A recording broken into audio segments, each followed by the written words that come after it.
करवावहै तेजस्विनावधीतमस्तु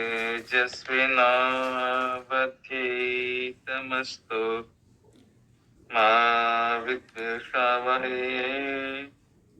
ओम शांति शांति शांति।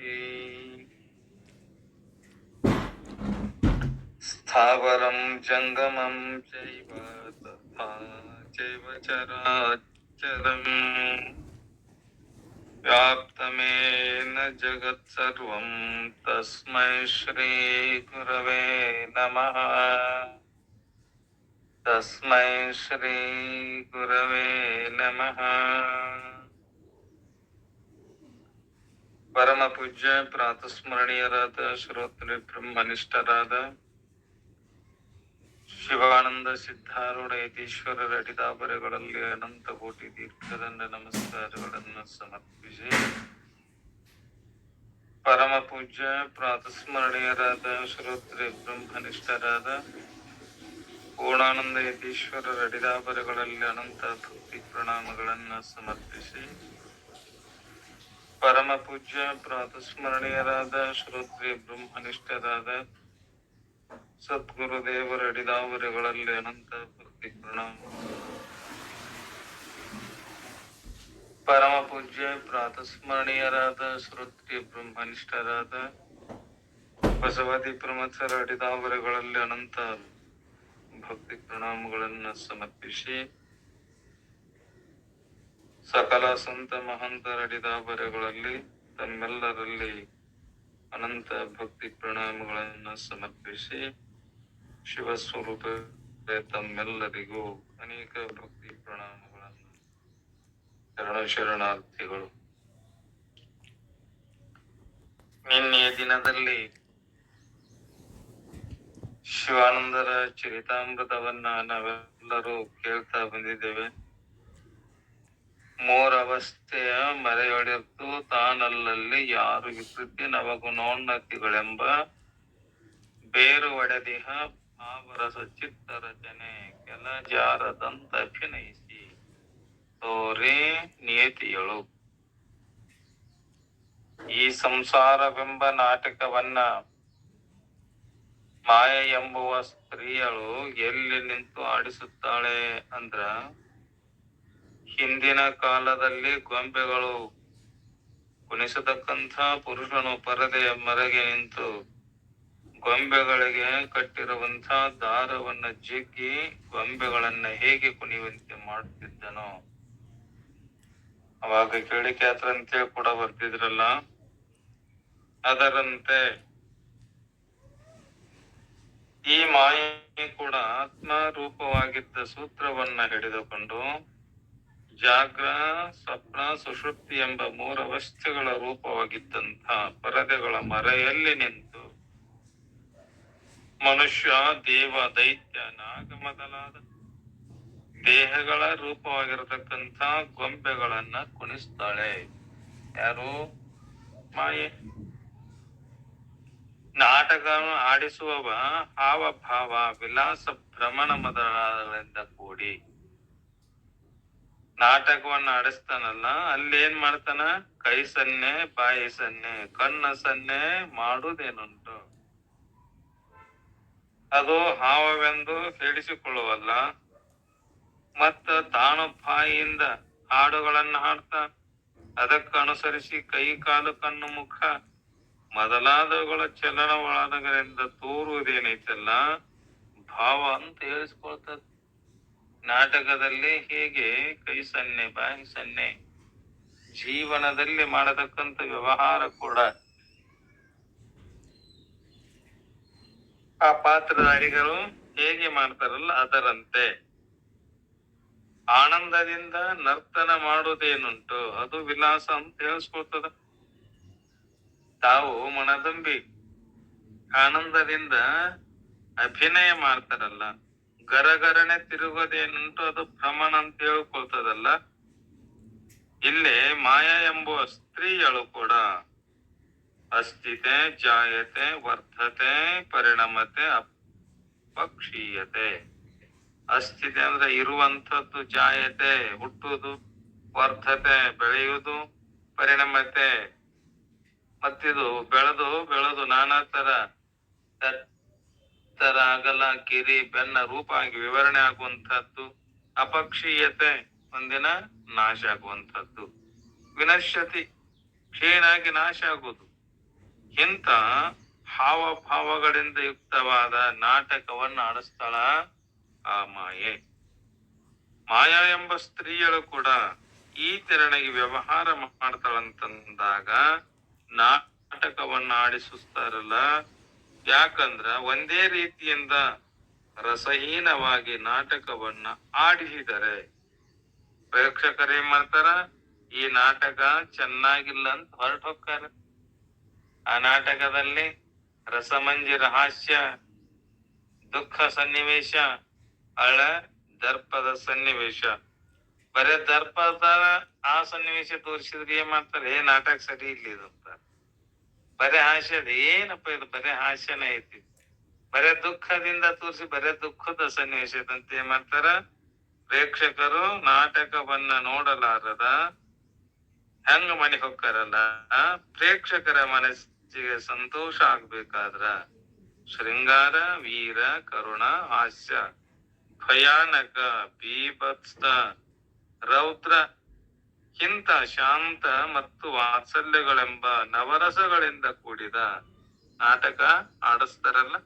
ಅದರಂತೆ ಮಾಯೆ ಎಂಬ ಸ್ತ್ರೀಯಳು ಕೂಡ ಏನ್ ಮಾಡ್ತಾಳ, ನವಗುಣಗಳು ಅಂದ್ರ ಬುದ್ಧಿ, ಸುಖ, ದುಃಖ, ರಾಗ, ದ್ವೇಷ, ಪ್ರಯತ್ನ, ಧರ್ಮ, ಅಧರ್ಮ ಈ ಭಾವನೆಗಳೆಂಬ ನವರಸಗಳಿಂದ ಕೂಡಿದ ನಾಟಕವನ್ನ ಆಡಿಸ್ತಾಳ ಯಾರು, ಮಾಯೆ. ಇದುವೇ ಸರ್ಗಾದಿ ಲೋಕಗಳಿಗೆ ಮೂಲ ಬೇರು ಅಂದ್ರ ಸಂಸಾರವೆಂಬ ನಾಟಕಕ್ಕೆ ಮೂಲ ಕಾರಣ ಆಗಿದೆ. ಈ ನವರಸಗಳ ಆಶ್ಚರ್ಯಕರ ರಂಜನೆಯ ಬಿಟ್ಟು ಹೋಗದಂತೆ ನಾವೇನ್ ಮಾಡ್ಬೇಕು, ಕ್ರಮದಿಂದ ಅಂದ್ರ ಪುಣ್ಯ ಪಾಪಗಳೆಂಬ ಅನುಸಾರವಾಗಿ ನಾವು ಮಾಡಿರುವ ಪಾಪ ಮತ್ತು ಪುಣ್ಯಗಳ ಅನುಸಾರವಾಗಿ ದುಃಖಗಳೆಂಬ ಕುಣಿತವನ್ನೇ ಮೂಡಿಸುತ್ತಾ ಈ ಸಂಸಾರ ನಾಟಕವನ್ನ ಮಾಯ ಆಡಿಸ್ತಾಳಲ್ಲ. ಅದಕ್ಕ ಈ ಸಂಸಾರವೆಂಬ ನಾಟಕವನ್ನ ನೋಡುವ ಪ್ರೇಕ್ಷಕರು ಯಾರದಾರಂದ್ರ ಜೀವನ್ ಮುಕ್ತಿ ವಿದ್ವಾಂಸರನ್ನ ಕೂಡಿ ವಿಕಾರರಹಿತನಾದ ಶ್ರೀ ಶಂಭುಲಿಂಗನೇ ನೋಡ್ತಾನ. ಅದಕ್ಕ ಹೇಳ್ತಾರ, ಪರಮುಕ್ತರೆಂಬ ಕೋವಿದರೊಂದು ಗೂಡಿ ಪರತರ ಶಂಭುಲಿಂಗವೆಂಬ ತುಳ ಭೂಭುಜನು ಪರಿಬಿಡಿದು ತನ್ನ ಸನ್ನಿಧಿಯೊಳಿಂತೆಸೆಬವರ ಪರಿಯ ನವಿಕಾರ ದಿಂದೀಕ್ಷಿಸುತ್ತಿರಲು. ಈ ಸಂಸಾರವೆಂಬ ನಾಟಕವನ್ನ ಯಾರ ನೋಡ್ತಾರಂದ್ರ ಶಂಭುಲಿಂಗನ ನೋಡ್ತಾನ. ಅಂದ್ರ ನಮ್ಮ ನಿಮ್ಮೆಲ್ಲರ ಹೃದಯದಲ್ಲಿರುವ ಆತ್ಮ ಸ್ವರೂಪನಾದ ಶಂಭುಲಿಂಗನೇ. ಭೂ ಶಂ ಅಂದ್ರ ಸುಖ, ಭೂ ಅಂದ್ರ ಒಳಗೂ ಹೊರಗೆ ಸುಖವನ್ನ ಕೊಡತಕ್ಕಂತ ಶಂಭು ಅಂದ್ರ ಆತ್ಮ ಸ್ವರೂಪ, ನಮ್ಮ ನಿಮ್ಮೆಲ್ಲರ ಸ್ವರೂಪ. ಅವನ ಏನ್ ಮಾಡ್ತಾನ, ಈ ನಾಟಕವನ್ನ ನೋಡ್ತಾನ. ಅವ ಹೆಂಗದನ, ದೃಶ್ಯ ರಾಜ ಅದನ. ಅಸದೃಶ್ಯ ರಾಜ ಅಂದ್ರ ಚಕ್ರವರ್ತಿ ರಾಜನಾಗ್ಯಾನವ. ಎಲ್ಲದಕ್ಕೂ ಕೂಡ ಅವನೇ ರಾಜ ಆಗ್ಯಾನ. ಯಾಕಂದ್ರ ಈ ಭೌತಿಕ ಪದಾರ್ಥಗಳಿಗಿಂತಲೂ ಕೂಡ ಈ ಪದಾರ್ಥಗಳೇನದಲ್ಲ, ಭೌತಿಕ ಪದಾರ್ಥಗಳು, ಪೃಥ್ವಿಯು ಶ್ರೇಷ್ಠ. ಅದೇನಾಗೈತಿ, ದೊಡ್ಡದಾಗೈತಲ್ಲ. ಭೂಮಿಗಿಂತ ಜಲವು ಶ್ರೇಷ್ಠ, ಅದಕ್ಕಿಂತಲೂ ದೊಡ್ಡದಾಗೈತಂತ. ಜಲಕ್ಕಿಂತ ಅಗ್ನಿಯು ಶ್ರೇಷ್ಠ, ಮತ್ತದ ಹೆಂಗೈತಿ, ಅದಕ್ಕಿಂತಲೂ ದೊಡ್ಡದಾಗಿದೆ. ಅಗ್ನಿಕ್ಕಿಂತ ವಾಯು ಶ್ರೇಷ್ಠ, ಅದಕ್ಕಿಂತ ದೊಡ್ಡದಾಗಿದೆ. ವಾಯುಕ್ಕಿಂತ ಆಕಾಶವು ಶ್ರೇಷ್ಠ, ಅದು ಮತ್ತೆ ಹೆಂಗೈತಿ, ದೊಡ್ಡದಾಗೈತಲ್ಲ. ಆಕಾಶಕ್ಕಿಂತಲೂ ಪಂಚತನ್ಮಾತ್ರೆಗಳಿಗಿಂತ ಅಹಂಕಾರ, ಆ ಅಹಂಕಾರಕ್ಕಿಂತ ಮೂಲ ಪ್ರಕೃತಿ, ಆ ಮೂಲ ಪ್ರಕೃತಿಗಿಂತ ಶಂಭುಲಿಂಗ ಶ್ರೇಷ್ಠ, ಅವ ದೊಡ್ಡವಗೆನಲ್ಲ. ಈತನಿಗೆ ನಂತರ ಶ್ರೇಷ್ಠರಾದವರು ಯಾರು ಇರುವುದಿಲ್ಲ. ಈ ಶಂಭುಲಿಂಗ ಸ್ವರೂಪಕ್ಕಿಂತಲೂ ಶ್ರೇಷ್ಠವಾದಂಥದ್ದು ಮತ್ತೊಂದು ಯಾವುದು ಇಲ್ಲ. ಶಂಭುಲಿಂಗ ಹೆಂಗದನವ? ಚಕ್ರವರ್ತಿ ರಾಜ ಆಗ್ಯಾನ. ಇವನೇ ಸಂಸಾರವೆಂಬ ನಾಟಕವನ್ನ ನೋಡತಕ್ಕಂಥವ. ಯಾರೋ ಆ ಶಂಭುಲಿಂಗ. ಇವ ಜೀವನ್ಮುಕ್ತರಾದ ಪಂಡಿತರನ್ನು ಕೂಡಿಕೊಂಡು ಈ ನವರಸಗಳಿಂದ ಕೂಡಿದ ಈ ಸಂಸಾರ ಎಂಬ ನಾಟಕವನ್ನ ನೋಡ್ತಾನೆ. ಯಾರು? ಶಂಭುಲಿಂಗ. ಹೇ ಬಸಪ್ಪನೇ, ಆ ಶಂಭುಲಿಂಗನೇ ನೀನೇ ಆ ಶಂಭುಲಿಂಗನಾಗಿದ್ದೀಯಲ್ಲ. ಇನ್ನ ಮೇಲೆ ಈ ಜನಸಾಮಾನ್ಯರ ನಾಟಕವನ್ನ ಬಿಟ್ಟು ಬಿಡಪ್ಪ. ಸದ್ಗುರುಗಳು ಕೇಳ್ತಾರ ಬಸಪ್ಪನಿಗೆ, ನಾನು ನಾಟಕದ ಕಲಾವಂತನಾಗೇನಿ, ಇಂಥ ಯುವತಿಯರನ್ನ ನಾ ಕುಣಿಸ್ತಾನೆ ಅಂತೇಳಿ ಗುರುಗಳ ಮುಂದ ಬಸಪ್ಪ ಕಲಾಕಾರ ಹೇಳಿದಲ್ಲ, ಈ ಜನಸಾಮಾನ್ಯರ ನಾಟಕವನ್ನ ಬಿಟ್ಟು ಬಿಡು. ಮಾಯೆಯ ಆಡಿಸುತ್ತಿರುವ ಈ ಸಂಸಾರ ನಾಟಕವನ್ನ ನೀನು ಚೆನ್ನಾಗಿ ನೋಡು.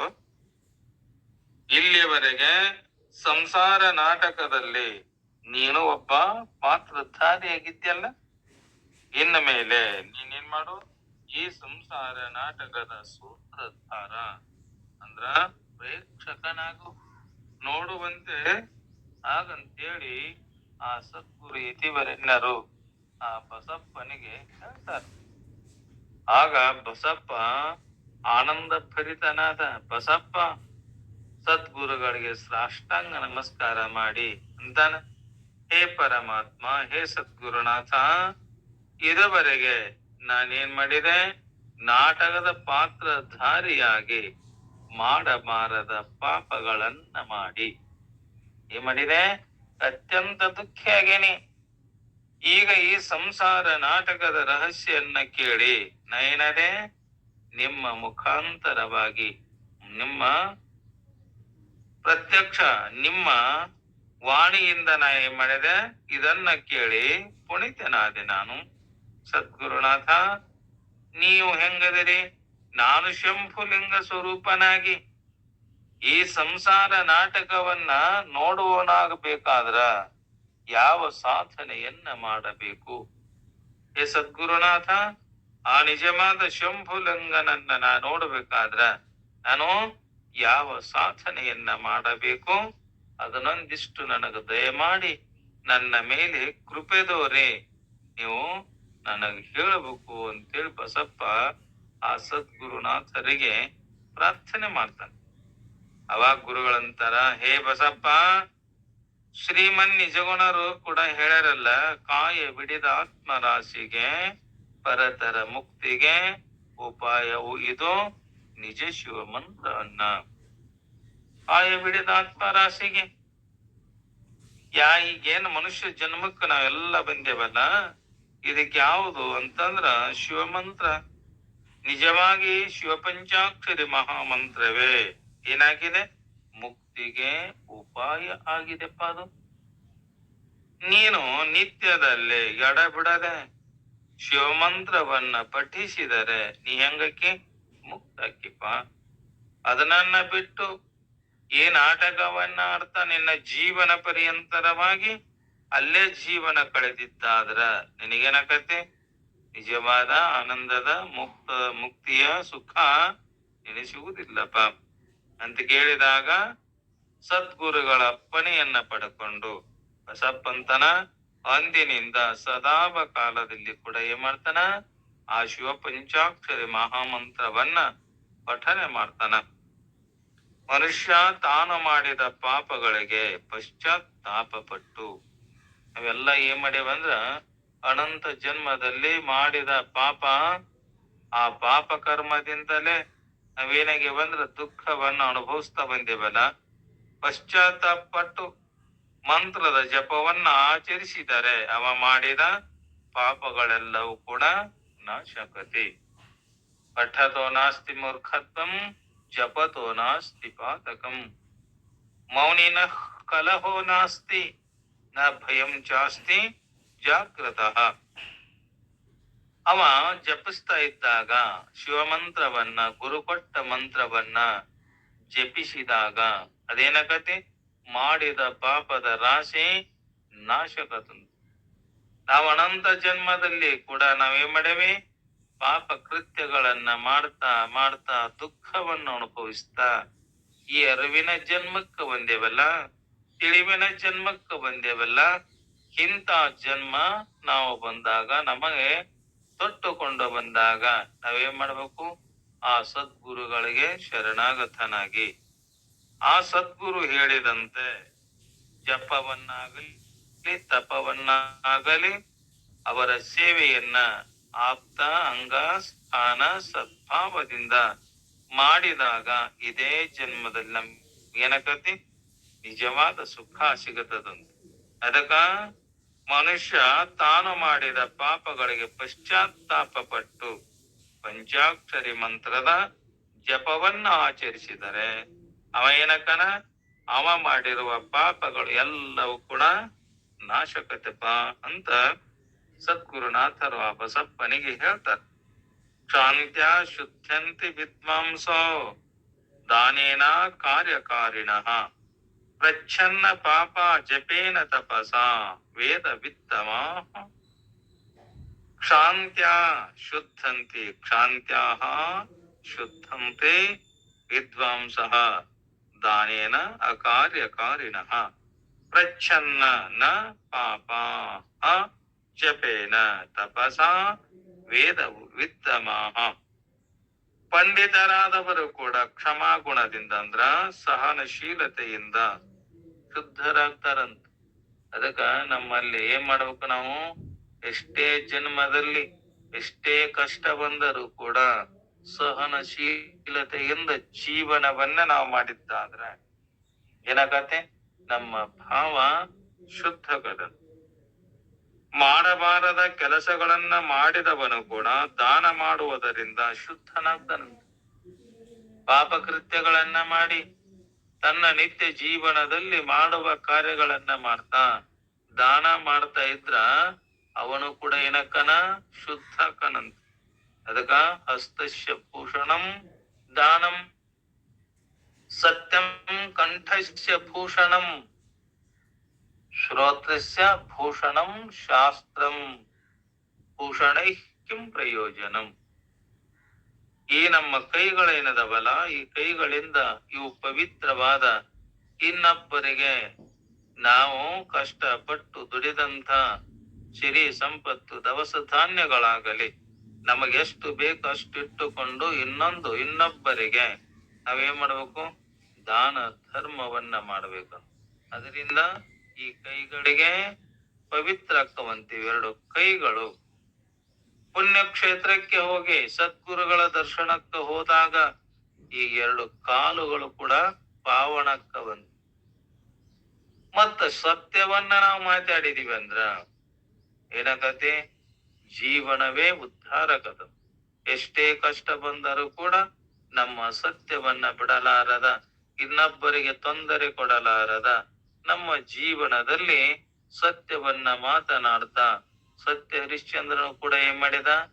ಸತ್ಯಕ್ಕಾಗಿ ಇಡೇ ರಾಜ್ಯವನ್ನ ಬಿಟ್ಟು ತನ್ನ ರಾಜ್ಯದಲ್ಲಿರತಕ್ಕಂತ ಸಿರಿ ಸಂಪತ್ತನ್ನ ವಿಶ್ವಾಮಿತ್ರರು ಕನಸಿನಲ್ಲಿ ನೋಡು, ನಾ ಎಲ್ಲಿವರೆಗೆ ಕವಡಿಯನ್ನ ತೂರ್ತೇನಲ್ಲ ಅಲ್ಲಿವರೆಗೆ ನಿನ್ನ ರಾಜ್ಯದಲ್ಲಿರತಕ್ಕಂಥ ಸಿರಿ ಸಂಪತ್ತನ್ನ ನನಗೆ ಕೊಡುವಂತ ಬೇಡಿದಾಗ ಸತ್ಯವನ್ನ ಬಿಡಲಿಲ್ಲ.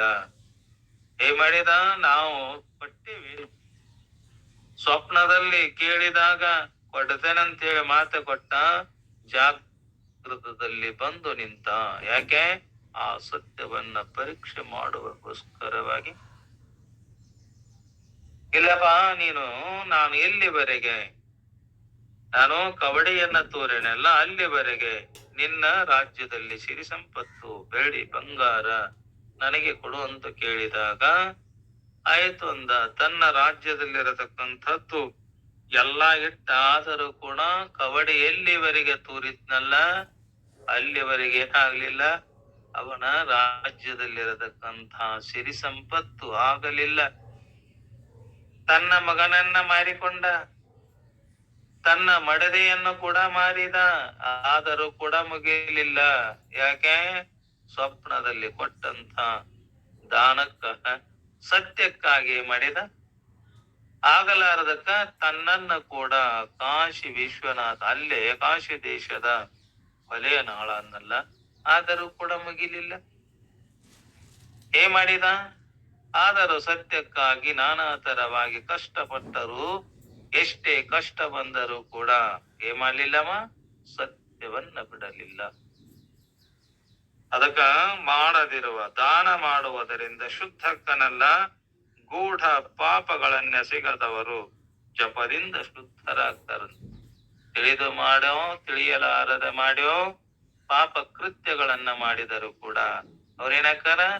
ದಾನ ಮಾಡೋಣದರಿಂದ ಶುದ್ಧರಾಗ್ತಾರ.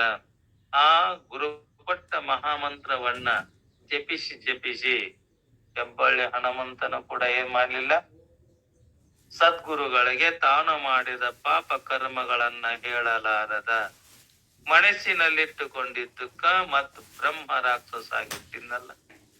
ಯಾಕೆ? ಮಾಡಿದ ಪಾಪ. ಅಂತ ಪಾಪ ನಾವು ಏನೇ ಮಾಡಿದರೂ ಕೂಡ ಸತ್ಯವನ್ನ ತಂದೆ ತಾಯಿ ಮುಂದ, ನಮಗೆ ಹಿತವನ್ನ ಬಯಸುವ ಗುರುಗಳೇನದರಲ್ಲ, ಡಾಕ್ಟರ್ ಏನದರಲ್ಲ, ಅವರ ಮುಂದೆ ನಾವು ಮಾಡಿದ ತಪ್ಪುಗಳನ್ನ, ನಾವು ಮಾಡಿದ ಪಾಪಗಳನ್ನ ಹೇಳಿದಿವಂದ್ರ ಅವುಗಳನ್ನ ಸುಡುವ ಶಕ್ತಿ ಸಾಮರ್ಥ್ಯ ಎಲ್ಲಿದೆ ಅಂದ್ರ ಆ ಸದ್ಗುರುನಾಥರಲ್ಲಿದೆ. ಅದಕ್ಕ ಇಂಥ ಅಭಿಪ್ರಾಯ ಮನುಷ್ಯನಾದವ ಮಾಡ್ತಾನ? ಪಾಪಗಳನ್ನ ಮಾಡುವುದು ಸಹಜ.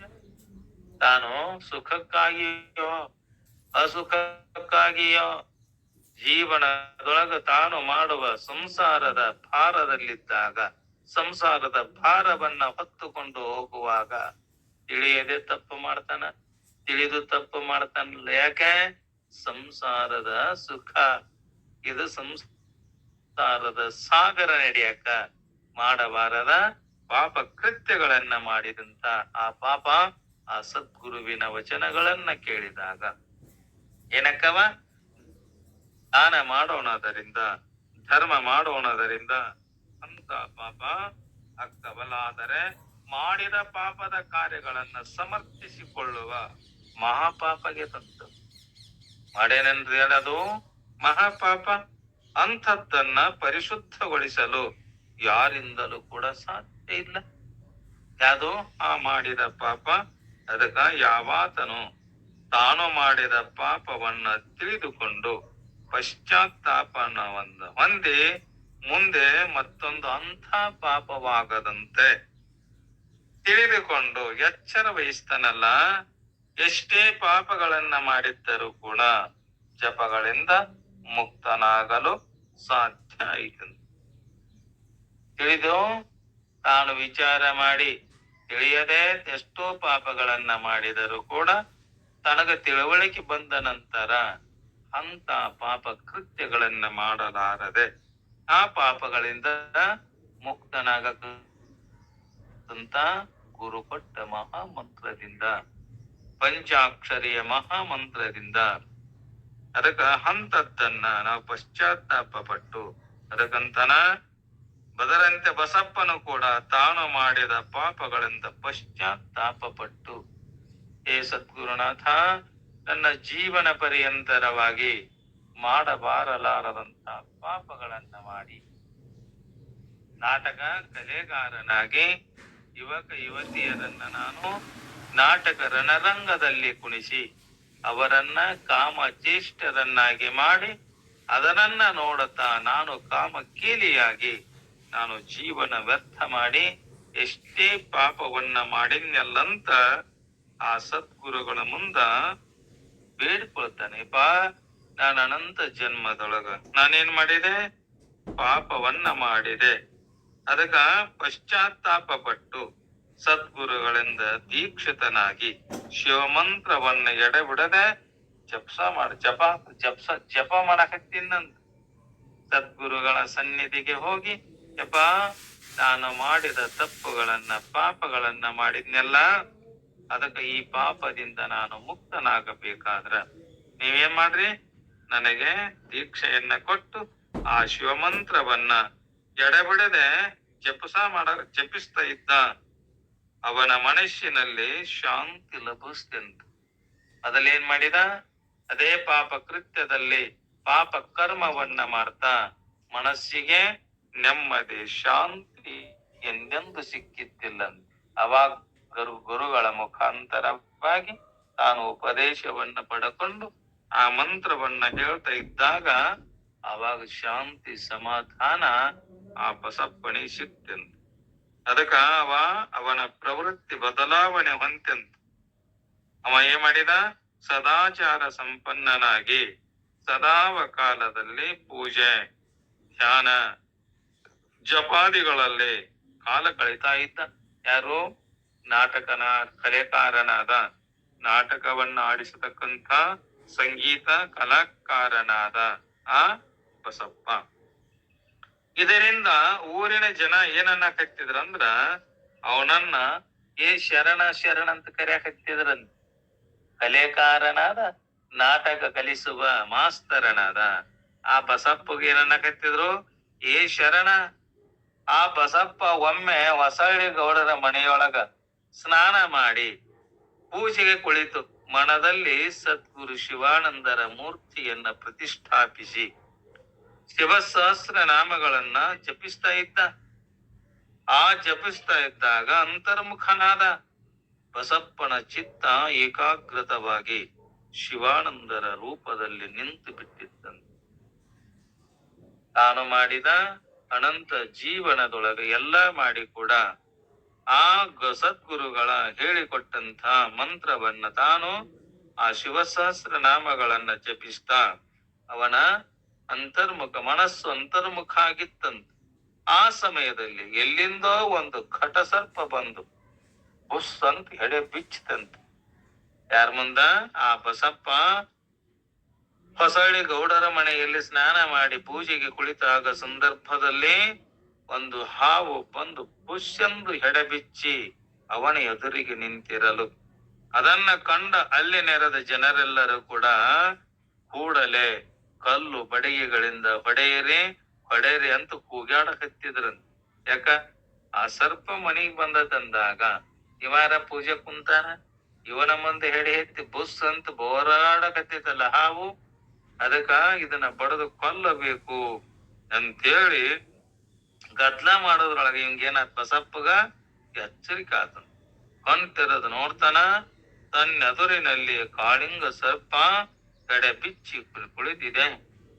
ಅದನ್ನ ಹೊಡೆಯಲು ಕೊಲ್ಲಲು ಕೂಡ ಅನೇಕ ಜನರು ಕಲ್ಲು ಬಡಿಗೆಗಳನ್ನ ಕೈಯಲ್ಲಿ ಹಿಡ್ಕೊಂಡು ನಿಂತಾರ. ಆಗ ಬಸಪ್ಪಂತನ ಎಲ್ಲರಿಗೆ ಹೇಳ್ತಾನ, ಅಯ್ಯ ಸಜ್ಜನರೇ, ಮೊದಲು ನಿಮ್ಮ ಕೈಯಲ್ಲಿರುವ ಕಲ್ಲು ಬಡಿಗೆಗಳನ್ನ ಚೆಲ್ರಿ. ನೀವು ಇದನ್ನ ಕೊಲ್ಲಲಿಕ್ಕೆ ಅಂತೇಳಿ ಕೈ ಒಳಗ ಕಲ್ಲು ಹಿಡ್ಕೊಂಡಿರಿ, ಕೈ ಒಳಗ ಬರ್ಚಿ ಹಿಡ್ಕೊಂಡಿರಿ, ಕೊಡಲಿ ಹಿಡ್ಕೊಂಡಿರಿ, ಬಡಿಗೆ ಎಲ್ಲ ಹಿಡ್ಕೊಂಡಿರಲ್ಲ, ಇವನ್ನೆಲ್ಲ ಚೆಲ್ ಬಿಡ್ರಿ ಅಂದ. ಯಾರು? ಬಸಪ್ಪ. ಇಲ್ಲಿ ಸರ್ಪ ರೂಪದಿಂದ ಬಂದವನ ಮತ್ತಾರು ಅಲ್ಲಪ್ಪ, ಆ ಸರ್ಪ ರೂಪವಾಗಿ ಬುಸ್ ಅಂತ ಆವಾಜ್ ಮಾಡುವ ಯಾರು? ಬೇರೆ ಅಲ್ಲ, ಮತ್ತಾರು ಅಲ್ಲ, ಆ ಸದ್ಗುರು ಶಿವಾನಂದನೆ ಈ ರೀತಿ ಸರ್ಪ ರೂಪದಿಂದ ಬಂದು ನನಗೆ ದರ್ಶನ ಕೊಡಾಕತ್ತೇನಪ್ಪ ಹೇಳಿ ಅವರ ಕೈಯಲ್ಲಿರುವ ಕಲ್ಲು ಬಡಿಗೆಗಳನ್ನ ಬಿಡಿಸಿದ ಆ ಬಸಪ್ಪ. ತಾನೇ, ಹೇ ಸದ್ಗುರು ಶಿವಾನಂದನೆ, ನೀನು ಯಾವ ರೂಪದಿಂದ ಬಂದರು ನಾನು ಹೆದರುವನಲ್ಲ. ಯಾಕೆ? ನಿನ್ನ ಶಿಷ್ಯ ಅದೇ ನಾನು. ನೀ ಯಾವ ರೂಪದಿಂದ ಬಂದಾದರೂ ಕೂಡ ನೀನು ನನಗ್ ದರ್ಶನ ಕೊಡ್ತೀಯಲ್ಲ, ನಾನು ಹೆದರುವುದಿಲ್ಲ. ದಯಾಸಾಗರನಾದ ನೀನು ಸರ್ಪ ವ್ಯಾಘ್ರಾದಿ ರೂಪದಿಂದ ಬಂದರೂ ಭಕ್ತರನ್ನ ಕೊಲ್ಲದೆ ಉದ್ಧರಿಸಿ ಕಾಪಾಡುವೆ ಎಂದು ನನಗ ನಂಬಿಕೆ ಐತಿಪ್ಪ. ನೀನು ಯಾವ ರೂಪದಿಂದರ ಬಾ ಬಂದು ನೀ ದರ್ಶನ ಕೊಡ್ತಿ ಅಂತಂದಾಗ ಹುಲಿ ಆಗ್ಯಾರ ಬಾ, ಶಿವ ಆಗ್ಯಾರ ಬಾ, ಸರ್ಪ ಆಗಿ ಬಾ, ಏನಾದಾರಾಗಿ ಬಾ ಕರೆ, ಆದ್ರ ನಿನ್ನ ನಂಬಿಕೆ ನನಗಿದೆ ಅಂತೂ ಕೈ ಮುಗಿದು ಕಣ್ಣು ಮುಚ್ಚಿ ಪುನಃ ಏನ್ ಮಾಡಿ ಮತ್ತೆ ಶಿವ ಸಹಸ್ರನಾಮವನ್ನ ಜಪವನ್ನ ಮಾಡಕತ್ತಿದ.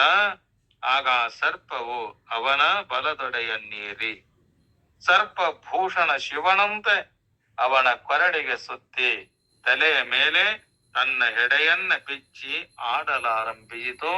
ಆ ಘಟ ಸರ್ಪ ಎಲ್ಲಿ ಕುಂತನ? ಹೊಸಳ್ಳಿ ಗೌಡರ ಮನೆಯಲ್ಲಿ ಪೂಜೆಗೆ ಕುಳಿತಾಗ ಆ ಘಟ ಸರ್ಪ ಬಂದು ಈ ಬಸಪ್ಪನಿಗೆ ತಲೆಯ ಸುತ್ತಿ ಆ ಹೆಡೆ ಬಿಚ್ಚಿ ಆಡಕತ್ತಿತ್ತಂತ. ಅದಕ್ಕ ಆ ಸರ್ಪ ಶಿವಸಹಸ್ರ ನಾಮದ ಜಪವನ್ನ ಮುಗಿಸಿ ಬಸಪ್ಪ ಕಣ್ತೆರೆದ ನೋಡಿ ಆ ಮನೆಯ ಜನರಿಂದ ಪೂಜಾದಿ ಸಾಮಗ್ರಿಗಳನ್ನ ತರಿಸಿ ಸರ್ಪವನ್ನ ಪೂಜಿಸಿ ತಾನು ಪೂಜೆ ಮಾಡುವಾಗ ಆ ಸರ್ಪವನ್ನು ಕೂಡ ಪೂಜೆ ಮಾಡಿದಂತೆ. ಯಾರು? ಆ ಬಸಪ್ಪ. ಹಾಲನ್ನ ಮುಂದಿಟ್ಟು ಮಂಗಲಾಚರಣೆಯನ್ನ ಬೆಳಗಿ ಸಾಷ್ಟಾಂಗ ನಮಸ್ಕಾರ ಮಾಡಿ, ಎನ್ನ ಭಾಗ್ಯದ ನಿಧಿಯೇ, ಎನ್ನ ಮೋಕ್ಷದ ಖನಿಯೇ, ನಿನ್ನ ಅನಂತ ಆಕಾರಗಳಲ್ಲಿ ಇದೊಂದು ರೂಪ ತೋರೆ ನನ್ನನ್ನ ಉದ್ಧರಿಸಿದೆ. ಬಸಪ್ಪನಾಗೈತಾನ ಆ ಸರ್ಪನ್ನ ನೋಡಿ ಅದಕ್ಕೆ ಹಾಲನ್ನ ಕುಡಿಸಿ ಅದನ್ನ ಪೂಜೆಯನ್ನ ಮಾಡಿ, ನೀ ನನಗೇನ್ ಮಾಡಿದೆ? ನನ್ನನ್ನ ಉದ್ಧರಿಸಿದೆ. ಬಾ ನೀನು ಇನ್ನು ಈ ಜನಸಂಧನೆಯನ್ನ ಬಿಟ್ಟು ಏಕಾಂತ ಸ್ಥಳಕ್ಕೆ ಹೋಗುವಂತೆ. ನೀನಿಷ್ಟೋತನ ಈ ಜನರ ಜಂಗುಳದಲ್ಲಿ ಇದ್ದಲ್ಲಪ್ಪ, ನೀನು ಏಕಾಂತ ಸ್ಥಳಕ್ಕೆ ಹೋಗುವಂತೆ ಹೇಳಿ ಬಸಪ್ಪ ಏನ್ ಮಾಡಿದ? ಸರ್ಪವನ್ನ ಹಿಡಿದೆತ್ತಿಕೊಂಡು ಹಿತ್ತಲಕ್ಕ ತಂದು ಬಿಟ್ಟ. ತಾನೇ ಆ ಸರ್ಪನ್ನ ಕೈಯಲ್ಲಿ ಹಿಡಿದುಕೊಂಡು ಬಂದು ಆ ಹಿತ್ತಲಕ್ಕೆ ತಂದು ಬಿಟ್ಟ. ನಂತರ ಮನೆಯವರೆಗೆ ಇದು ನಾಗಲಿಂಗನ ಸ್ಥಾನ, ಇದು ಬೇರೆ ಸ್ಥಾನ ಅಲ್ಲ, ಇದು ನಾಗಲಿಂಗನ ಸ್ಥಾನ. ಇದನ್ನ ನೀವು ನಿತ್ಯ ಪೂಜಿಸಿದರೆ ನಿಮಗೆ ಸಕಲ ಭೋಗ ಭಾಗ್ಯಗಳು ಸದ್ಗುರುವಿನ ದಯದಿಂದ ಲಭಿಸ್ತವಂತ ಹೇಳಿ ಆ ಹಳೆ ಬಸಪ್ಪನವರ ಮನೆಯವರಿಗೆ ಹೇಳ್ತಾನೆ. ಅಂದಿನಿಂದ ಮನೆಯವರು ಏನ್ ಮಾಡಿದ್ರು? ಇದೆಲ್ಲ ಸದ್ಗುರುವಿನ ಮಹಿಮೆ ಎಂದು ತಿಳ್ಕೊಂಡು ಅಲ್ಲಿ ಒಂದು ನಾಗಮೂರ್ತಿಯನ್ನ ಸ್ಥಾಪಿಸಿ ನಿತ್ಯದಲ್ಲಿ ಪೂಜೆ ಮಾಡಕತ್ತಿದ್ರಂತೆ. ಯಾರು? ಹೊಸಹಳ್ಳಿಯರ ಗೌಡರು.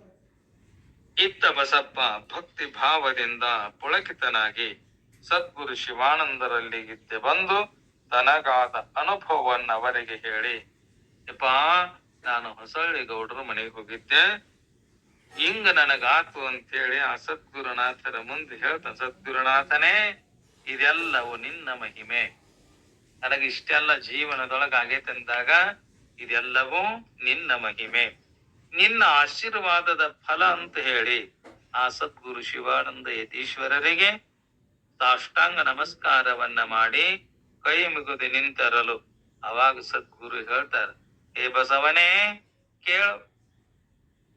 ಏನಂತಾನ? ಶಬ್ದಾದಿ ಪಂಚ ವಿಷಯಗಳೇ ವಿಷಭರಿತ ಸರ್ಪಗಳು. ನೀ ಸರ್ಪ ಅಂತ ನೀನು ತಿಳ್ಕೊಂಡಿಯಲ್ಲ. ಹೇ ಬಸವ, ಶಬ್ದಾದಿ, ಶಬ್ದ, ಸ್ಪರ್ಶ, ರೂಪ, ರಸ, ಗಂಧ ಇವು ಪಂಚ ವಿಷಯಗಳೇ ವಿಷಭರಿತ ಸರ್ಪಗಳು. ಇವು ಜೀವನನ್ನ ಕಚ್ಚಿದೊಡನೆ ವಿಷಭೇದಿದ ಜೀವ ಪಂಚಾಕ್ಷರಿಯ ಮಂತ್ರವನ್ನ ಜಪಿಸಲು ವಿಷವೆಲ್ಲವೂ ಕೂಡ ನಾಶವಾಗಿ ಪಂಚಮುಖನೇ ತೋರ್ಪನೆಂಬುದಾಗಿ ಇದ್ಯಾವ ಆಶ್ಚರ್ಯ ಇಲ್ಲ ಅಂತ ಹೇಳಿದ್ರಂತೆ. ಯಾರು? ಆ ಸದ್ಗುರು ಶಿವಾನಂದ ಯತೀಶ್ವರರು. ಇದನ್ನ ಕೇಳಿ ಸದ್ಭಕ್ತರೆಲ್ಲರೂ ಕೂಡ ಸಂತೋಷಗೊಂಡು ಭವರೋಗ ವೈದ್ಯ ನೆನೆಸಿದ ಸದ್ಗುರುನಾಥನನ್ನ ಪೂಜಿಸಿ ಈ ದೇಹದ ವ್ಯವಹಾರ, ಈ ದೇಹ ಶುದ್ಧ ಮಾಡಿಕೊಳ್ಳುವ ಈ ವೈದ್ಯ, ಶುದ್ಧ ಮಾಡುವ ಈ ವೈದ್ಯ ಡಾಕ್ಟರ್ ಅದನ್ನಲ್ಲ.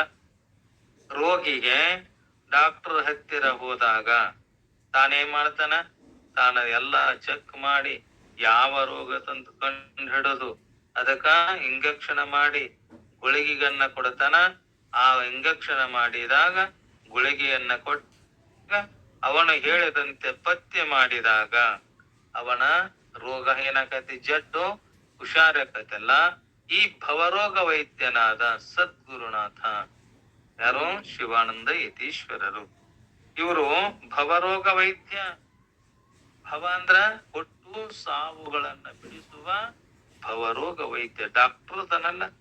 ಇಂಥ ಸದ್ಗುರುನಾಥನನ್ನ ಪೂಜಿಸಿ ಪಲ್ಲಕ್ಕಿಯಲ್ಲಿ ಕೂಡ್ರಿಸಿ ವಿವಿಧ ವಾದ್ಯ ವೃಂದಗಳಿಂದ ಗ್ರಾಮದ ಸುತ್ತಲೂ ಕೂಡ ಉತ್ಸವವನ್ನ ಮಾಡಿ ಸಂತೋಷದಿಂದ ಆ ಸದ್ಗುರುನಾಥನನ್ನ ಪುನಃ ಶೇಷಪುರಕ್ಕೆ ಕಳಿಸಿದ್ರಂತೆ.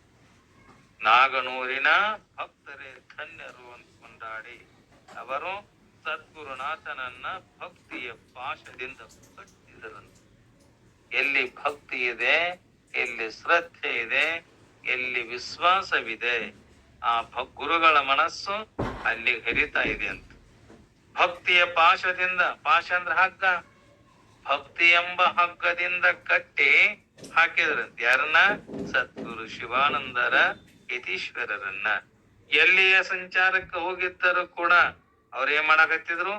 ಮತ್ತೆ ಅದೇ ನಾಗನೂರಿಗೆ ಬರ್ತಿದ್ರಂತ. ಯಾರು? ಶಿವಾನಂದ ಯತೀಶ್ವರರು. ಸದ್ಗುರುಗಳು ನಾಗನೂರಿನ ಜನರಲ್ಲಿ ಸವೆಯಲಾರದ ಸದ್ಭಕ್ತಿಯನ್ನು ಕಂಡಿದ್ರಂತೆ. ಎಷ್ಟು ಬಯಸಿದರೂ ಕೂಡ ಸಾಕೆನಿಸದ, ಸವೆಯದ, ಬೇರೊಂದು ಬೇಕೆನಿಸದ ಅಂತ ಭಕ್ತಿ ಇತ್ತಂತವು. ಯಾರ್ದು? ನಾಗನೂರಿನ ಸದ್ಭಕ್ತರದು. ಈ ಭೂಮಿಯ ಮೇಲೆ ಭಕ್ತಿ ಎಂಬುದೊಂದು ಇಲ್ಲದೆ ಹೋಗಿದ್ದರೆ ಇದು ನಿಜವಾಗಿ ಈ ಭೂಮಿ ತಾಯಿ ಬಂಜಿ ಅಕ್ಕಳಂತೆ. ಎಲ್ಲಿ ಭಕ್ತಿ ಇಲ್ಲ, ಎಲ್ಲಿ ಪ್ರೇಮ ಇಲ್ಲ, ಎಲ್ಲಿ ಶ್ರದ್ಧೆ ಇಲ್ಲ, ಈಕೇನಕ್ಕಳ? ಆಕೆ ಬಂಜಿ ಅಕ್ಕಳಂತೆ. ಯಾರು? ಭೂತಾಯಿ. ಭಕ್ತಿ ಎಂಬುದೊಂದು ನಿಜ ಸಂಪತ್ತು ತಾನೊದ್ದಿದ್ದರೇಣ ಆಪತ್ತು ಬಾರದ ಲೋಕದೊಳಗೆಂದೆಂದು ಭಕ್ತರಿಗೆ ನಿತ್ಯ ಭಕ್ತರ ಯೋಗ ಕ್ಷೇಮವ ಹೊತ್ತುಕೊಂಡಿರುವಂಥ ಪರಶಿವ ಸತ್ತ ಬಳಿಕ ಆಪತ್ತು ತಾ ಭಕ್ತರಿಗೆ ಬಹುತಿಯುವುದು. ಅದಕ್ಕಂತಾರ ಅವರು ಭಕ್ತರಿಗೆ ಭಕ್ತಿ ಎಂಬುದೊಂದು ನಿಜವಾದ ಸಂಪತ್ತು. ಎಲ್ಲಿ ಭಕ್ತಿ ಇದೆ, ಎಲ್ಲಿ ಸಂತೋಷ ಇದೆ, ಎಲ್ಲಿ ಶಾಂತಿ ಇದೆ, ಇದು ನಿಜವಾದ ಸಂಪತ್ತಂತ. ಅದೊಂದಿದ್ದರೆ ಸಾಕು. ಎಲ್ಲಿ ಭಕ್ತಿ, ಎಲ್ಲಿ ಪ್ರೇಮ, ಎಲ್ಲಿ ಸತ್ಯ, ಎಲ್ಲಿ ಶಾಂತಿ, ಎಲ್ಲಿ ನೆಮ್ಮದಿ ಅಲ್ಲ, ಇದು ಅವರಿಗೆ ಸಾಕು. ಯಾವತ್ತು ಆಪತ್ತು ಬರಲಾರದು ಅಂತವ ಭಕ್ತರಿಗೆ ಆಪತ್ತು ಎಂದೆಂದು ಬರುವುದಿಲ್ಲ. ಯಾಕಂದ್ರ ಭಕ್ತರ ಯೋಗ ಕ್ಷೇಮದ ಭಾರವನ್ನ ಆ ಪರಶಿವನೇ ಹೊತ್ತುಕೊಂಡಾನ.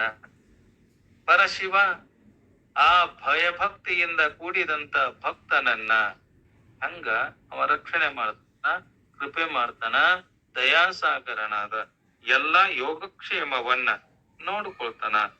ಆ ಪರಶಿವನು ಸತ್ತ ಬಳಿಕ ಮಾತ್ರ ಭಕ್ತರಿಗೆ ಆಪತ್ತು ಬಂದಿತು. ಅಂದ್ರ ಶಿವನು ಸಾಯುವುದಿಲ್ಲ, ಭಕ್ತರಿಗೆ ಆಪತ್ತು ಬರುವುದಿಲ್ಲ. ಶಿವ ಎಂದರ ಸತ್ತಾನೇನು? ಎಂದೆಂದೋ ಸಾಯುವವನು ಅಲ್ಲ. ಅವ ಶಿವ.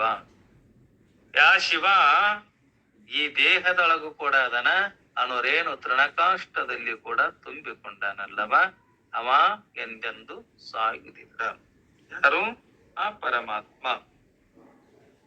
ಇಂಥ ಸದ್ಗುರುನಾಥ ನಿತ್ಯದಂತೆ ಸ್ನಾನ ಮಾಡಿ ಲಿಂಗಾರ್ಚನೆಗೆ ಕುಳಿತಾಗ ಲಿಂಗ ದೇವನನ್ನ ಕೈಯಲ್ಲಿ ಪಿಡಿದು, ಅದರ ಕೈಯೊಳಗೆ ಹಿಡಿದುಕೊಂಡು ಪವಿತ್ರ ಜಲದಿಂದ ಅಭಿಷೇಕ ಮಾಡಿ ವಿಭೂತಿ, ಗಂಧ, ಪತ್ರಿ, ಪುಷ್ಪಗಳಿಂದ ಪೂಜಿಸಿ ಧೂಪ ದೀಪಾರ್ತಿಗಳನ್ನರ್ಪಿಸಿ ದಿವ್ಯ ಜಪಮಾಲೆಯನ್ನ ಹಿಡಿದು ಪಂಚಾಕ್ಷರಿ ಜಪವನ್ನ ಮಾಡುತ್ತಾ ಮೈಮರೆತು ಲಿಂಗಾಂಗ ಸಾಮರಸ್ಯದ ಪರಮಾನಂದದಲ್ಲಿ ಬೆರೆತು ಅದೆಷ್ಟೋ ಹೊತ್ತಿನ ಮೇಲೆ ಕಣ್ತೆರೆದು ಮಂಗಲ ಮಾಡಿ ನೈವೇದ್ಯನ್ನ ಅರ್ಪಿಸಿ ಅದೇ ಆನಂದ ಭಾವದಿಂದೆದ್ದು ಹೊರಗೆ ಬರ್ತಿದ್ರ.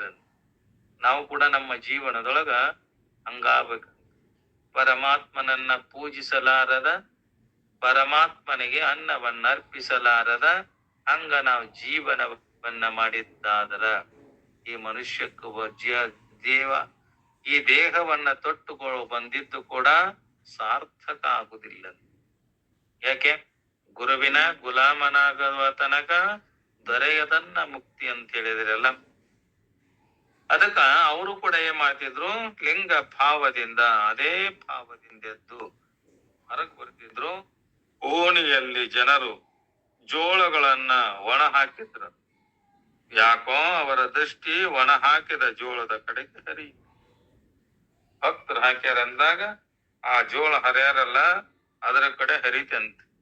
ಕೂಡಲೇ ತಮ್ಮ ಅಮೃತಮಯ ಕರಗಳಿಂದ ಜೋಳಗಳನ್ನ ಪಿಡಿದೆತ್ತಿ ಓಣಿಗಳಲ್ಲಿ ಸಂಚರಿಸಿ ಎಡಬಲ ದಂಡೆಗಳಲ್ಲಿ ರೈತರು ಜೋಳವನ್ನ ಬಿತ್ತುವಂತೆ ಬಿತ್ತುತ್ತಾ ನಡೆದಿದ್ದನಲ್ಲ.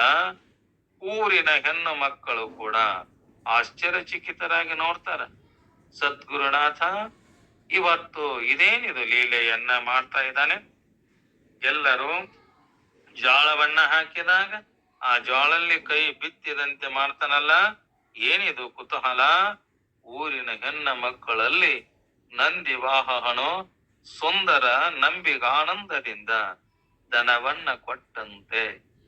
ಸದ್ಗುರುನಾಥ ಏನ್ ಮಾಡಕತ್ತಾನ, ಬೀದಿಗಳಲ್ಲಿ ಜೋಳವನ್ನ ಚೆಲ್ಲಾಕತ್ತಾನ. ಈ ರೀತಿಯೊಳಗ ಸದ್ಗುರುಗಳು ಲೀಲೆಗೈದು ಸಂತೋಷದಿಂದ ಶಾಂತಿ ಸದನವೆಂದೆನಿಸಿದ ಮಠಕ್ಕೆ ಬಂದು ತಲುಪ್ತಾರೆ. ಇತ್ತ ಊರ ಜನರು ಕಾಂತೆಯರು ಕೂಡ ಹೊಲಗಳಿಂದ ಬಂದು ತಮ್ಮ ಪತಿಗಳಿಗೆ ಶ್ರೀ ಗುರುವಿನ ಮಹಿಮೆಯನ್ನ ಹೇಳ್ತಾರೆ.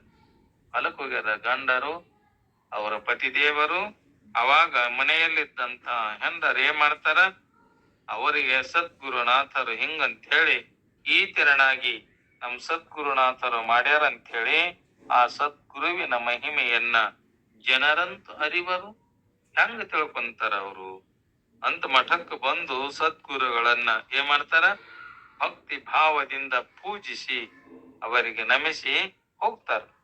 ಮುಂದೆ ಕೆಲವು ದಿನಗಳು ಕಾಲ ಕಳೆಯಲಾಗಿ ಗುರುವರನ ಲೀಲೆಯನ್ನ ಪಸರಿಸುವಂತೆ ಮಳೆರಾಯನು ಹೋರ್ಗರೆದು ಮಳೆ ಆಗಿದ್ದಿಲ್ಲಂತವಾಗ. ಆ ಸಂದರ್ಭದೊಳಗ ಮಳೆರಾಯ ಸಾಕಷ್ಟು ಮಳೆ ಆಯ್ತಂತ.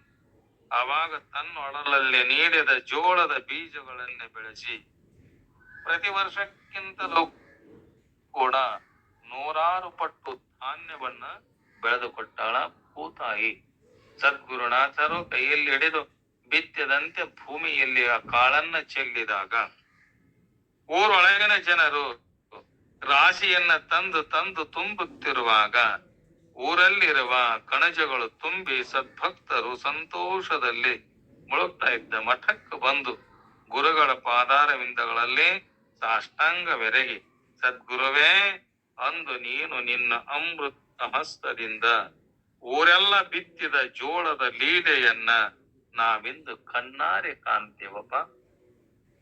ನೀನು ಮಾಡಿದ ಆ ಕಾಳಿನಿಂದ ಬೀಜಗಳನ್ನ ತನ್ನ ಅಮೃತ ಹಸ್ತದಿಂದ ಹಿಡಿದಿತ್ತು. ನಮಗ ಅವಾಗೇನಾಗಲಿಲ್ಲ, ಗೊತ್ತಾಗಲಿಲ್ಲ.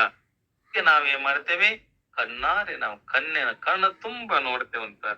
ಅವಾಗ ಹೇ ಸದ್ಗುರುವೇ, ನೀನು ಗೈದ ಲೀಲೆ ಪವಾಡ ಸದೃಶವಾಗಿ ಭೂಮಿ ತಾಯಿ ಈ ವರ್ಷ ಎಂದೆಂದು ನೀಡದಷ್ಟು ಧಾನ್ಯವನ್ನ ನಮ್ಮೂರಿಗೆ ನೀಡಾಳ. ನಾವೆಷ್ಟು ಪ್ರಯತ್ನ ಮಾಡಿದರು, ಈಗ ಅಜ್ಜ ಮುತ್ಯ ಎಲ್ಲರೂ ಆಗಿ ಹೋಗ್ಯಾರಲ್ಲ, ಇಷ್ಟು ಜೋಳದ ರಾಶಿಯನ್ನ ನಾವೆಂದೆಂದು ಒಕ್ಕಿಲ್ಲ ಅಂತ ಬೇಡ್ಕೊಳ್ತಾರ. ಇದೆಲ್ಲವೂ ಕೂಡ ಇದು ನಿನ್ನ ಲೀಲೆ ಅಂತ ಸತ್ತರು ಕೂಡಿಕೊಂಡು ಆ ಸದ್ಗುರುನಾಥನನ್ನ ಕೊಂಡಾಡ್ತಾರೆ. ಅವ ಸದ್ಗುರುನಾಥ ಹೇಳ್ತಾನೆ, ಹೇ ಸದ್ಭಕ್ತರೇ ಕೇಳ್ರಿ, ಜೀವರು ಅನಂತ ಜನ್ಮಗಳಲ್ಲಿ ಮಾಡಿದ ಅನಂತ ನಿಷ್ಕಾಮ ಪುಣ್ಯದ ಫಲವಾಗಿ ಶಿವ ಭಕ್ತರಿಗೆ ಸಮಸ್ತ ದುಃಖಗಳ ನಿವೃತ್ತಿ ಪರಮಾನಂದದ ಪ್ರಾಪ್ತಿ ರೂಪವಾದ ಮುಕ್ತಿಯನ್ನ ಕೊಡುತ್ತಿರುವಾಗ ಏನದನ ಆ ಶಿವನಿಗೆ ಈ ಕಾಳು ಕಡೆ ಬೆಳೆಗಳನ್ನ ಕೊಡುವುದೇನು ಆಶ್ಚರ್ಯ ಇಲ್ಲ.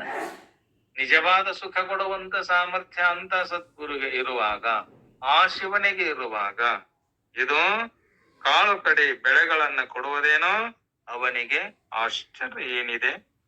ನಿಮ್ಮ ಸದ್ಭಕ್ತಿ ಸಕಾಮ ನಿಷ್ಕಾಮದ ಕಡೆಗೆ ಪ್ರವೃತ್ತಿಯಾಗಲಿ ಅಂತ ಏನ್ ಮಾಡ್ಯಾನ ಆ ಶಿವ ಈ ರೀತಿಯಾಗಿ ಕಾರ್ಯವನ್ನ ಗೈದಾನ ಅಂತೇಳಿ ಆ ಸದ್ಗುರುನಾಥರು ಹೇಳಕತ್ತಾರ. ಯಾರಿಗೆ? ಸದ್ಭಕ್ತರಿಗೆ.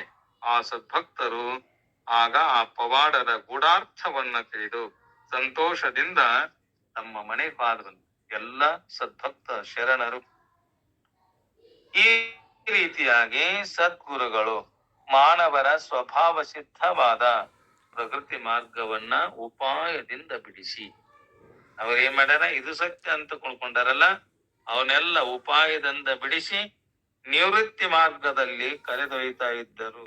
ಯಾರು? ಆ ಸದ್ಗುರು ಶಿವಾನಂದ ಯತೀಶ್ವರರು. ಸದ್ಭಕ್ತರಿಗೆ ನಿತ್ಯದಲ್ಲಿ ಶ್ರೀಮನ್ ನಿಜಗುಣರ ಶಾಸ್ತ್ರವನ್ನ ಹೇಳ್ತಾ ಇದ್ರಂತೆ. ಒಂದು ದಿನ ಶಾಸ್ತ್ರದಲ್ಲಿ ಸದ್ಗುರುಗಳಂತರ ವಿರತಿಯಂದಿತರ ಸಂಪದ ಸುಖ ಮುಂಟೆ. ನಿಜಗುಣರು ಹೇಳದ ಯುಕ್ತಿಯನ್ನ ವಿರತಿಯಿಂದಿತರ ಸಂಪದ ಸುಖ ಮುಂಟೆ. ವಿರತಿಯಿಂದ ಇತರ ಸಂಪದ ಸುಖಂ ಉಂಟೆ. ಈ ವಿಷಯವನ್ನ ಆಧರಿಸಿ ಹೇಳ್ತಾ ಇದ್ರಲ್ಲ, ಅಯ್ಯಾ ಸದ್ಭಕ್ತರೇ, ಈ ಜಗತ್ತಿನಲ್ಲಿ ವೈರಾಗ್ಯವೇ ನಿಜವಾದ ಸುಖ. ಎಲ್ಲಿವರೆಗೆ ನಮಗ ವೈರಾಗ್ಯ ಬರುವುದಿಲ್ಲ ಅಲ್ಲಿವರೆಗೆ ನಿಜವಾದ ಸುಖ ಇಲ್ಲವೇ ಇಲ್ಲ ಅಂತ ಹೇಳ್ತಿದ್ರಂತ. ಯಾರು? ಆ ಸದ್ಗುರುನಾಥರು. ವೈರಾಗ್ಯಕ್ಕಿಂತ ಬೇರೆ ಸಂಪದ್ರೂಪ ಸುಖವಿರುವುದೇ. ವೈರಾಗ್ಯಕ್ಕಿಂತಲೂ ಕೂಡ ಬೇರೆ ಸುಖ ಯಾವುದು ಇಲ್ಲ.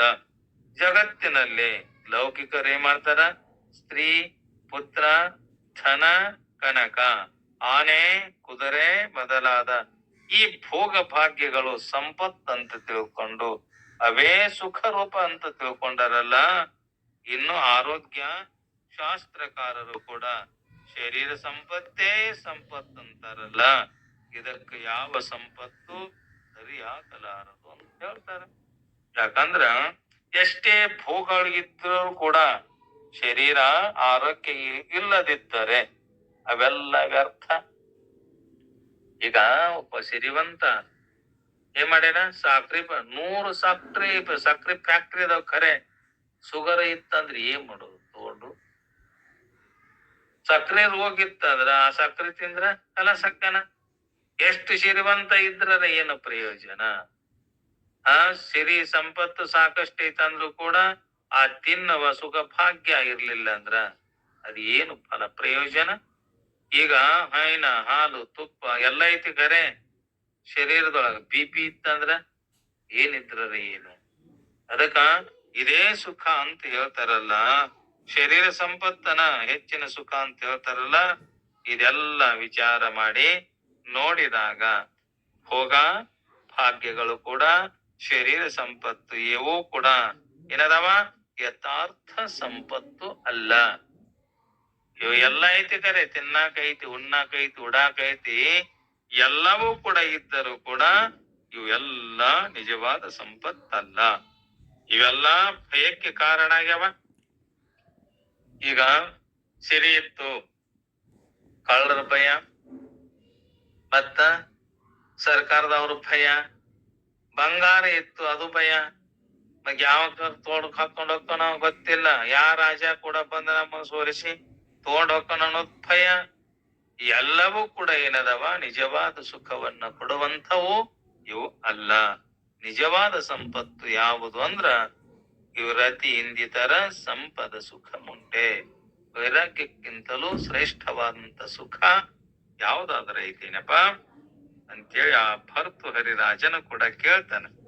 ಭೋಗೆ ರೋಗ ಭಯಂ ಕುಲೆ ಚ್ಯುತಿ ಭಯಂ ವಿದ್ಯೆ ನೃಪಾಲಾತ್ ಭಯಂ ಮಾನೆ ದೈನ್ಯ ಭಯಂ ಬಲೆ ರಿಪು ಭಯಂ ರೂಪೇ ಜರಾಯು ಭಯಂ ಶಾಸ್ತ್ರೇ ವಾದ ಭಯಂ ಗುಣೇ ಖಲ ಭಯಂ ಕಾಯೇ ಕೃತಾಂತಾತ್ ಭಯಂ ಸರ್ವಂ ವಸ್ತು ಭಯಾನ್ವಿತಂ ಭುವೆನೃಣಾಂ ವೈರಾಗ್യമೇ ವಾ ಭಯಂ.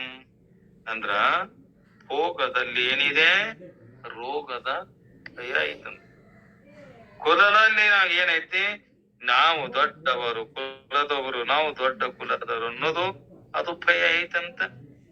ಎಲ್ಲಿ ನಮ್ಮ ಕುಲವು ಭ್ರಷ್ಟವಾಗುವುದೋ ಅನ್ನುವ ಭಯ ಐತಂತ. ಎಲ್ಲಿ? ಆ ಕುಲದಲ್ಲಿ. ವಿತ್ ಅಂದರೆ ಧನ. ಮನುಷ್ಯ ಧನವಂತನಾಗಿದ್ರ ರಾಜರ ಭಯ. ಯಾವ ಹೊತ್ತಿನಲ್ಲಿ ನಮ್ಮ ಮನೆಗೆ ಬಂದು ರೇಡ್ ಹಾಕ್ತಾರ ಗೊತ್ತಿಲ್ಲ. ಯಾವ ಕಳ್ಳ ಬಂದು ನಮ್ಮಲ್ಲಿರತಕ್ಕಂತ ಸಿರಿ ಸಂಪತ್ತನ್ನ ತುಡುಗು ಮಾಡ್ಕೊಂಡು ಹೋಗ್ಕಣೋ ಗೊತ್ತಿಲ್ಲ.